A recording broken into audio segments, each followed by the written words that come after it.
When I made my initial video going over the recent discovery that Tyrell Moonhopper was indeed a registered sex offender, I had initially thought that would be the only video I would ever do on the situation. I thought it was just going to be a one and done deal. But little did I know at that time that I would truly be invested in the ongoing saga that is the downfall of Tyrell. I had initially made a video, as I'm sure you were all aware, on Sparky, the man who's going to review the Tour Doors show, on how, even after being presented the evidence that Tyrell was indeed a sick fucking degenerate, initially had no plans whatsoever to disavow, only for him 24 hours later to come out and say, yeah, he's disavowing Tyrell. And, Sparky isn't the only one. AP, Adonis Paul, the based cartoon man himself, even he has come out disavowing Tyrell recently. Gilded Pooh, Mr. Vlad, he's even planning on doing a full video just detailing the degeneracy that is Tyrell. But there is one person who's a good friend of Tyrell that no one's really talking about. At least, not yet. And that person is Aydin Paladin.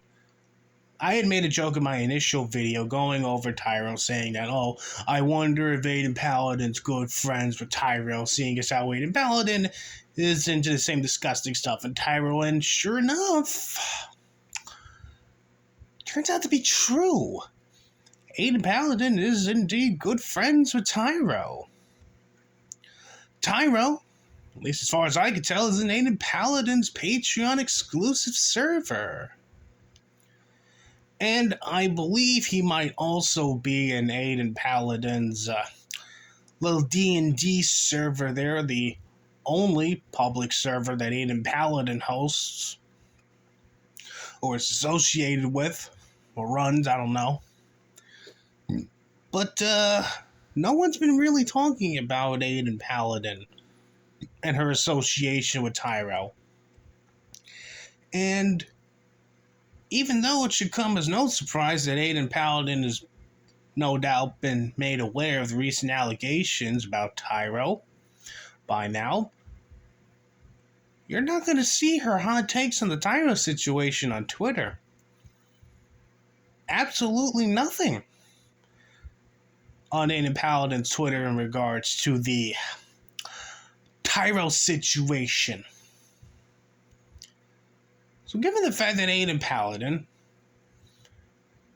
is no doubt still internet friends with a man who is a convicted sex offender, and given the fact that Aydin Paladin has a history of being into the same sort of degenerate shit that Tyrell was into, I think it's time for us to finally ask the question, is it time for Aydin Paladin to take a seat? And I'm going to say yes. Because for too long, Aydin Paladin has been doing everything she can within her power to avoid this question. She's been doing everything she can within her power to avoid having to take a seat and explain herself. Don't believe me? Just look at the esoteric Hitler saga from a year ago. Aydin Paladin was in the Discord. Aydin Paladin was on a live stream. Towards the end, someone comes in, starts talking about the fucking clip of Aydin Paladin looking at cartoon child porn while doing a Twitch stream back in, I think it was 2015, 2016. What happened afterwards? Oh yeah, Aydin Paladin threw the mother of all meltdowns. Threatened to commit suicide, threatened to quit the internet, started playing the whole woe is me thing. Threatened to go to fucking Vice because She thought some random dude that was in her fucking DMs was literally the person accusing her of being a pedophile. There are screenshots out there of Aydin Paladin on Twitter back in 2017. Someone asks her, what are her thoughts on pregnant lolly porn? Aydin Paladin says it's pretty good. You have Aydin Paladin's association with another pedophile, Flamenco, which was initially going to be exposed by Polyfrog64, but that never really came to fruition. And the cherry on fucking top is her ex-fiance, Merc, and his fucking stories in having to deal with Aydin Paladin. Now, Merc had initially did a stream with Cog the Cow a year or so ago, just before the whole Aydin Paladin esoteric Hitlerist meltdown, where he kind of started going over some of the shit about Aydin Paladin. Like how whenever Aydin Paladin would throw a temper tantrum, she would fucking, start stabbing her feet, ripping her hair out of her head, throwing things around, try to commit suicide in a hot tub,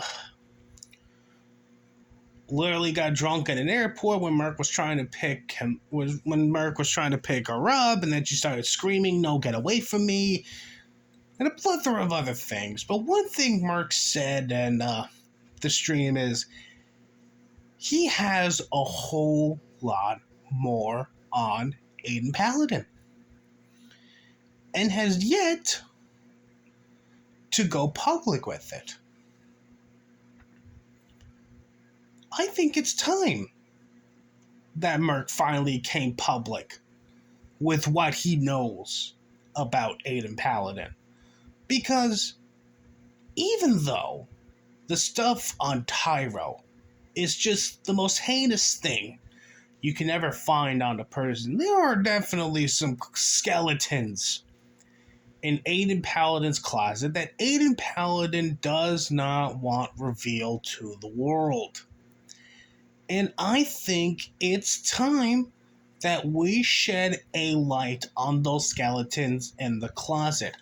I think it's time for this little sphere of the internet to know the real Aydin Paladin.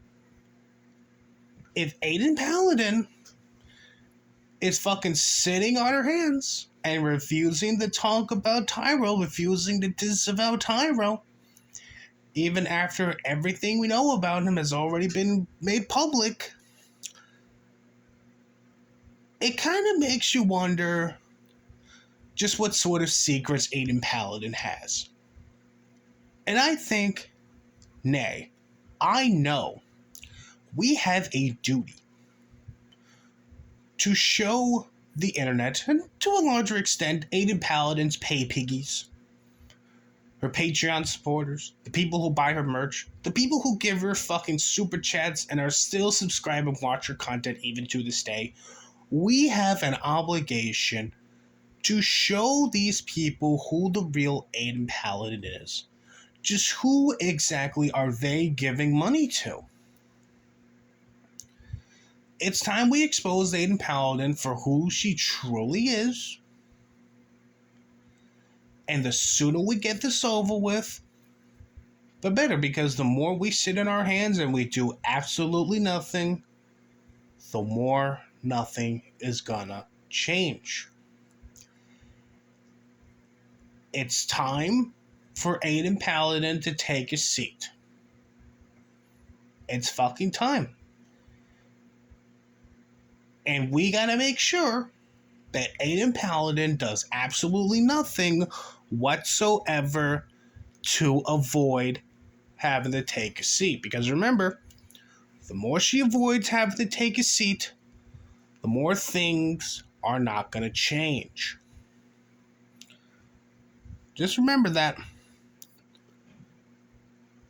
The more things stay the same, the more things are never going to change.